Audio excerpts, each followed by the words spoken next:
എൻ്റെ വോട്ടിന് എന്ത് വില വരും? അതെന്തായാലും കേവലം 5000 രൂപയോ അല്ലെങ്കിൽ ഒരു സാരിയുടെ വില മാത്രമോ അല്ല എന്നുള്ളത് തീർച്ച. പക്ഷേ ഇതുപോലും അറിയാത്ത രാഷ്ട്രീയ നേതാക്കൾ നാളത്തെ ഇലക്ഷനിൽ മത്സരിക്കുന്നുണ്ട് എന്നുള്ളതാണ് നമ്മുടെ നാണക്കേട്.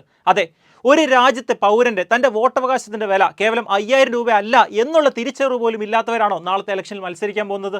അങ്ങനെയുള്ള ഒരു സ്ഥാനാർത്ഥി ഏതോ ഒരു പൗരന്റെ സാമ്പത്തിക സ്ഥിതി ചൂഷണം ചെയ്ത് അവൻ്റെ രാഷ്ട്രീയവും അവൻ്റെ സത്വബോധവും അവൻ്റെ എല്ലാം പണയപ്പെടുത്തി തങ്ങൾക്ക് വോട്ട് ചെയ്യണം എന്ന് ആവശ്യപ്പെടുന്നത് അല്ലെങ്കിൽ അങ്ങനെ അപേക്ഷിക്കുന്നത് ഈ ജനാധിപത്യത്തിന് തന്നെ നാണക്കേടാണ്.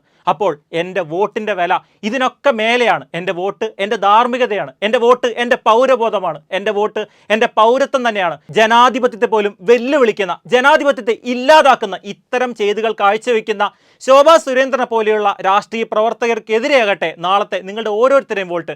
ആ വോട്ട് നിങ്ങളുടെ ധാർമ്മികതയാണ്, ആ വോട്ട് നിങ്ങളുടെ പൗരത്വ ബോധമാണ്. അത് എത്രയോ രൂപയേക്കാൾ വലുതാണ് എന്ന തിരിച്ചറിവോടെ നാളെ നമുക്ക് ഓരോരുത്തർക്കും വോട്ട് ചെയ്യാം. Vote four A future.